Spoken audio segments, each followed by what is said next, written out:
Welcome to this week's Travelin Young. What's up, buddy? Wow, I didn't know Brisket could talk. Wow, Brisket's doing the new intros now. Welcome to this week's Travelin Young on Tuesday. Yes. And Tuesday. we're going to have a trot on Tuesday. In a Tuesday, it's going to be like old times. Like living the past. We haven't done a trot on Tuesday in forever. Well, on a Tuesday. We've done like all these special, whole videos about trying, but not like a little sprinkled in trot on Tuesday, which is going to happen today. So hold tight for that. And that's going to include Maya, by the way. She's not here at this moment, but she's going to be in that. So, anyway, today's video is going to be about why we moved here. Yeah, which is probably, I'd say, the number one question we get. It's right after, what's your name? Why are you in Denmark? Yeah. We talked about this a little in other videos and our live stream because people, as she mentioned, asked this. And it touched on slightly in the video where we talked about why we moved, or when we moved here, the process of moving here. But, we thought we'd just address this head on.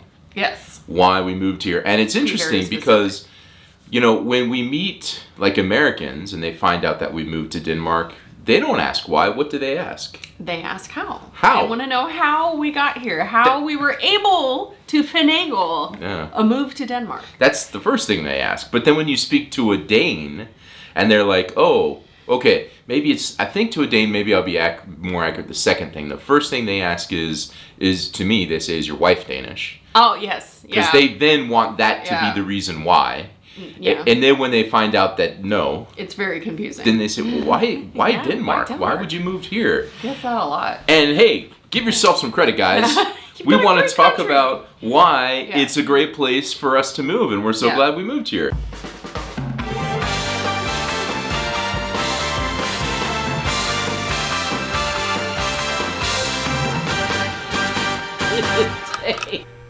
Why did we move to Denmark? Why did we move to Denmark? Why did we pick? It's a complex question. Yeah, I mean, in the process of moving video, where we talk about moving here, I'll mention this part again quickly, which is that we didn't specifically target Denmark. No. We were open to where we'd move. And I know some people in a couple different countries, and I reached out to them, my network, to try to find where was a really good opportunity, because the first thing you have to decide when you're leaving a country, at least for us, so far, across an ocean, is why do you want to leave at all? And is it okay to leave? Just you got to come to terms with the idea of just leaving, regardless of where you're moving to. And that was like the first thing. Yeah. We had to kind of and also decide. For how long, because sometimes you can go and, say, I only want to go for a couple years, but we also had to make the decision that we had no timeline. Yeah, so that was kind of the first thing for us is, why would we want to move at all? Yeah. And do we want to define how long it will be? The decision to move in general was just because we like experiencing new things. Yeah. And as a parent, I grew up in Washington, D.C., and in Washington, D.C., there's a ton of people from different countries and different places. And all the people my age growing up that had lived in other countries, because I had friends who, obviously, parents were in the military and they lived in other countries, and they seemed like the smartest, most well-rounded people that I ever met. And I wanted to be able to give that to Maya, because I thought, wow, she's already a great, smart person, but boy, she's going to be just like multiplied if she gets to experience another culture, have a new appreciation at a younger age of different people and empathy towards people and just languages and all this stuff. And that was a big part of why we wanted to just move anywhere, was to give that to Maya, and obviously we benefit from that too, and we wanted to be able to and I think we thought about the timing of it, and we kind of felt like our window of being able to do that for her was really getting short, because she was about to go into high school, and so it was really kind of it's now or never. And we're also just getting older. I talked to people in a couple different countries, and the opportunities, this is what I mentioned in other videos, the opportunities came, and the one in Denmark moved the quickest, and we said, all right, let's start to think about focusing on a single country, because it's a lot to process. when you multiple, like to think about schools and where to live and cost of living and all this in 3 different countries at the same time. So we said, let's focus on Denmark and decide if that meets what we need, what we would like, and decide if that is going to be the place for us. Yeah. But before we get to that, we're going to go to Try It On Tuesday. Try It On Tuesday. You're going to have to hold on a minute and watch this Try It On Tuesday. And just, I'm this Hindbærsnitter. I'm just going to tell you that. Oh, I know. I said that much, but Maya's involved. I know. Okay. We'll be back. All right, welcome to this Hindbærsnitter Try It On Tuesday that Maya has joined us on. Hello. And because we already know we love Hindbærsnitter, what we've decided to do instead is get 3 different kinds and taste them to see the difference. And as our baseline is what now looks sad and pathetic, which is a Pop-Tart. Just quickly, why Pop-Tart? Well, I did not know what a Hindbærsnitter was when I moved here, but then I moved here and I just thought it was kind of like a more luxurious version of a Pop-Tart, which, I mean, it kind of is. So this is basically, in my brain at least, the poorly made factory commercial option of a Hindbærsnitter. But I looked and they're not related. The connection of the Pop-Tart, according to the internet, is not as a result of a Hindbærsnitter. No, well, I mean, it is a pretty basic, just pastry. But it's a similar concept because it's got this like breaded, like almost shortbreaded kind of thing with jam in the middle and frosting on the top, just like Hindbærsnitter. There's in America, there's like 1,000 different flavors, like chocolate, whatever, s'mores, but the strawberry is the most famous, I would say. It's from the beginning. The most iconic. So I really, you know what, I'm going to say now, I think Hindbærsnitters are good, but I really like Pop-Tarts, and I know that this is a... Let me explain the selection. Yes, I'm ready. So this one is from Lakkehuset. Okay. This one right here looks really fancy. Yeah, the 2-layered one. Now the one from Lakke, it's like 2 layers of jam and stuff. I'm excited about that. Well, I mean, it is from... Where do you think the fancy one is from? I think that one is from like a nice bakery. That's from a Circle K. Wow, it's really pretty looking. Yeah, and the one that I got at a bakery yesterday, Miranda and I were in Hundestul, and we got this really quickly yesterday, is that one. Now, I think the difference is... kind of boring looking. Yeah, but it's softer. So I think it's like you can tell it's fresher and softer. Yeah. That's a benefit. But I will agree that just like from sight, it's not as... I mean, from sight, the double-layered one... I hope you got some close-ups, because this Circle K one is seriously so fancy looking. Yeah, I know. And it's got this other green, pistachio. I think probably pistachios or something. All right, so what one are we going to eat first? I think we should start from the bottom. What does that mean? Pop-Tart. Okay. Yeah. Bottom quality or bottom of the quality. plate? Okay, Pop-Tart. Pop-Tart. Pop-Tarts are also made so you can toast them if you want. I never toast them. No, me neither. But they're meant to be toasted as well. And the name, I think, comes from it popping out of the toaster when it's done. Like Pop-Tart. Yeah.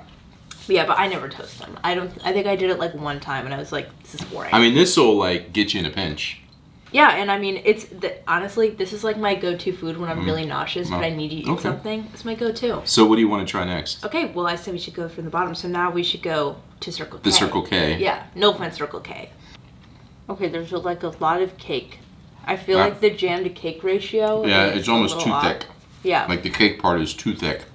But I have to say, in Denmark, like the pastries and the food at Circle K's and 7-Elevens and stuff is like really good compared to...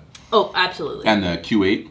Yeah. Than what we get at those places at home. I mean, every time I work, I get food at 7-Eleven. Yeah. But I mean, like, if you go to 7-Eleven in the U.S. and get food, it's like you can get a hot dog that's been like spinning around for like 2 weeks. 7 years. Yes, exactly. All right. So, I mean, I think we're definitely moving up in quality. Yeah. Honestly, I feel like everyone, you and maybe some commenters always make fun of me for taking really small bites, but I've taken a real bite. That is a small... Oh, yeah, okay. Well, it's more than my usual. We should move on to the Lakkehuset. I think it's kind of ironic, well, I mean, fitting, that it's from the Lakkehuset, and it is layered.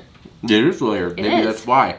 Again, I feel like the jam to cake ratio is a little off. I don't know. Maybe it's Although the extra layer does give it more jam. but it also adds a little bit more cakiness. I like the 2-layer concept, though. Like maybe it's just supposed, maybe a hibiscus is just supposed to be more cakey than could be jammy. I don't know, but I feel like I'm wanting more of that raspberry flavor. Yeah. I'm kind of missing it. And I think it's like 90% cake cookie. I want more. I will say that I feel like the difference between the two isn't super perceivable, except the visually and the extra layer is cool. I give the one from Lucky Who Sit more because of that.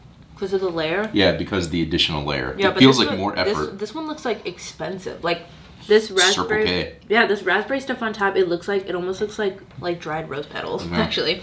All right, next last is a legit bakery from Hundestol. Mine is kind of falling apart. Exactly. So that's what. Oh, and like when I pulled it off, the jam was coming off. I don't know if you can see. Which was not happening in the other ones. No. Okay, this one is perfect. This is the jam level that I've been looking for. I mean, like when you stick it in the mouth, the layers are moving because there's so much jam. Yeah. Like they're not even like adhesive, No, but that's what I was wanting. That's what I was like wishing for with these other ones. I was just eating it like, where's the raspberry? Where's the jam? So now I think like the Circle K is like, all right, let's make this super presentable. I mean, like, it's okay. It's still good, but I gotta say, this one from the bakery, and so we bought this yesterday, actually. Yeah. Where the Lakuhusen one we bought today, and still a day later. It's like falling apart. It's so soft. Oh yeah. But I feel like I've kind of had, like a change of heart here. Oh? I feel like because like I've had these more cakey ones before, but now that I've had like the good bakery quality, I'm like, oh, this is real. Like I get it now. Yeah. I mean, I still love Pop-Tarts, and like, if I just like want something vaguely in that area, I'm not gonna go all the way to, like, obviously we can't go all the way to Hundestol to go to a super nice bakery. Well, there's other bakeries here. We just happen to be in Hundestol. We didn't go there specifically to get the With a quick little snack, a Pop-Tart will definitely do. A quick breakfast on the go. But this is definitely tops. Like, this is really good. All right, so that's our Try It On Tuesday Himbeersnitter. We've been holding back on this one because we've tried it so many times before, but I thought this was a nice little spin, trying different ones. Yeah, definitely. And comparing. They're all good. They are. But go to a bakery and get some Himbeersnitter. Oh, yeah, definitely. Reasons why we chose Denmark, and maybe I can just talk super fast like the Micro Machine guy. All right. So we thought about a number of different things, and we're just going to rattle them off. Well, actually, the other 3 times we said this first. Let's say this last. Okay. Okay. We'll do it last. So you don't know what that is. You got to wait and see, because it actually is kind of the most important one. Yeah. So what we'll start with is this: Friends. Yes. We actually knew people in Denmark, so when we were thinking about places to go, we thought, where do we have people? Yeah. Who can help us? Help us answer questions about schools. Yeah. Answer questions about salary. Am I making enough money and all that stuff? And that was hugely comforting. Like we called upon. We had Jesper and Thomas. Thomas, who's been in videos, and our friend Stefan, who a couple other people. Jamie, I think, helped out. Yeah. Just so helpful to us, and that really helped us kind of make that decision to say, okay, I think we know the most about this country. Yeah, and we have people we can trust, and not that I can disclose things about my salary and trust that they're okay to know that to help me understand. So knowing people here was super beneficial. Yeah. Proximity, or not proximity, I guess, ease to fly back to the U.S.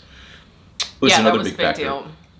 Because at the time your grandparents were still alive. Yeah, well, my grandfather had passed away, but my grandmother was still alive.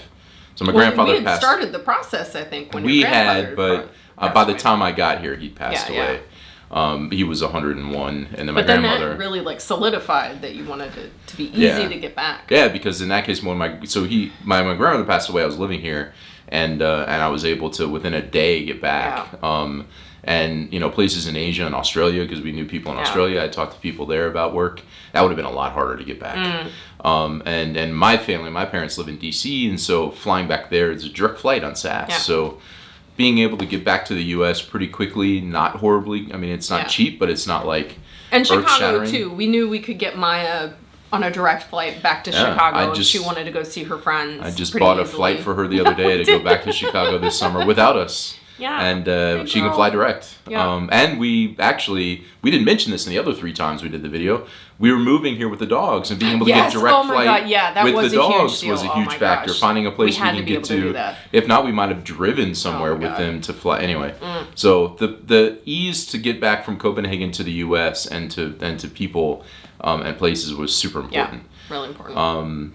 So another thing was just like transitioning into the kind of the society, which is like setting up bank accounts and communicating with the government in all the ways we need to. We knew through our research it was going to be a lot easier to do that in Denmark. Yeah. A lot of reason being the language. The language plus just the stability and consistency and how well this stuff is run. And that was really important because some of the places we looked at, it was going to be heard horror stories challenging from other just places. Getting phones and internet set up and stuff. And so we really liked the fact that it was, because it was going to be a big change, all the things like healthcare and all that stuff, very different for us. And being in a place that we felt confident was going to help the transition by being well run was pretty big. And being able, especially with schools and stuff, being able to speak to people at the schools about Maya in English, which we'll get to the language part, but being able to, I know, sorry, but being able to do all of that was really, really helpful because we knew that there were other places where that would not be as easy. And the quality of school. This was interesting. So when I was talking, so the company that I moved here with helped us find the place that we were going to live. And in the U.S., when you look for a place to live, it's really important where you live. Yeah, it's like you look at when you're buying a house, for example, the home value, like the quality of schools that. So at most places, not everywhere, most places in the U.S., you're zoned for a certain school based on where your house is located. And so the quality of that school, from the elementary to the middle to the high school, affects the value of the house and the neighborhood. Yeah.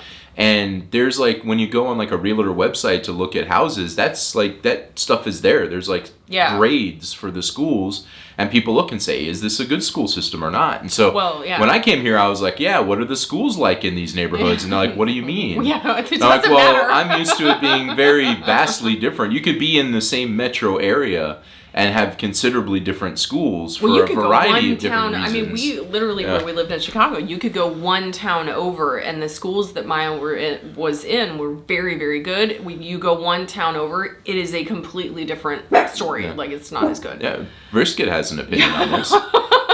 And so, schools was actually a big part of this. And so we had to think about, and the fact that, that we didn't have to think about that is what I meant to say. Well, we were thinking about it, and they're like, don't think about that. About it. Think about other stuff. So, I mean, that was another big thing. Sorry for that interruption. It's a little bit easier when he's sitting here. He doesn't make it. No, you don't go anywhere. No. You stay here. I want to say my number one thing. All right. The number one thing, which a lot of you would probably realize, of course. Getting our pets back over. Did we say that? We said that already. Never mind. It's been a long night.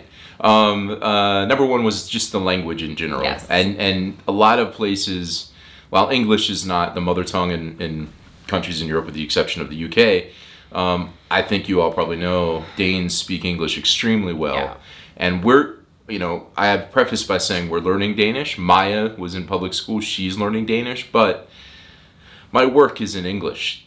Every job I've worked at, I've been at a couple now since we've been here, the language was English. So knowing that, and our visas, the most important part of our visas is the fact that I'm working and I can maintain my job. And so being able to not be concerned about how well I can communicate at work from day one is so fantastic. Yeah. And that was a big factor because while English is spoken from a business standpoint in a lot of countries, it's not always, there's still challenges, obviously, in some countries in how they can communicate in English, the native folks.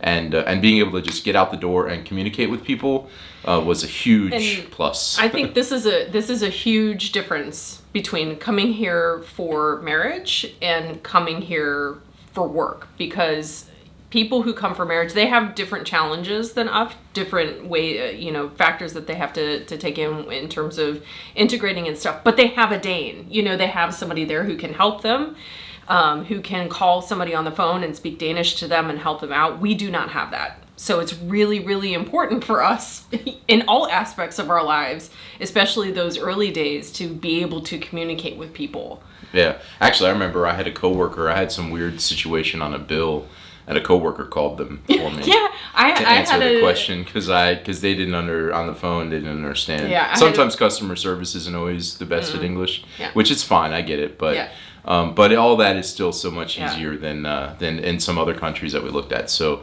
that was another big criteria: is feeling like we can communicate with people in the time it takes us to learn the native language. And so I feel like that's the list. That's the list. And so I think we're going to conclude by saying, if you see us in the world, don't ask us why we moved to Denmark. This is the reason why. Yeah. Why not move to Denmark?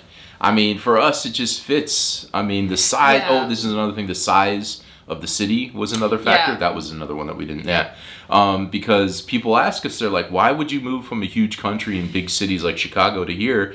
And it's because, I mean, this is like our right-sized city of Copenhagen. Absolutely. And I think Copenhagen is mysteriously larger than it seems because it's got much to do. a lot of the amenities that bigger cities in the U.S. have, and cities of this size in the U.S. do not have the same amenities that Copenhagen has in terms of like great music, great restaurants, you get Elton John. sports, all kinds of things. Other cities in the U.S. of this size do not get Elton John. Yeah, except it's like 5 years from now when he's finally going to make it here. But so this is just a great place for us. So I got to say, I mean, we're super happy we moved here. Yeah. I can't imagine going someplace else at this point. Yeah, I clearly don't have a short answer as to why. I will say, it's just like anything, like deep inside, it's difficult to explain. It's deep tucked in my heart now at this point, and it's hard to communicate. But I mean, we just love living here. Yeah, we do, absolutely. And those are the reasons why you're stuck with us. Yeah, sorry. Those are the reasons why you're stuck with us. Yeah, there you go. Alrighty, so we're gonna say goodbye and bye. See you next time.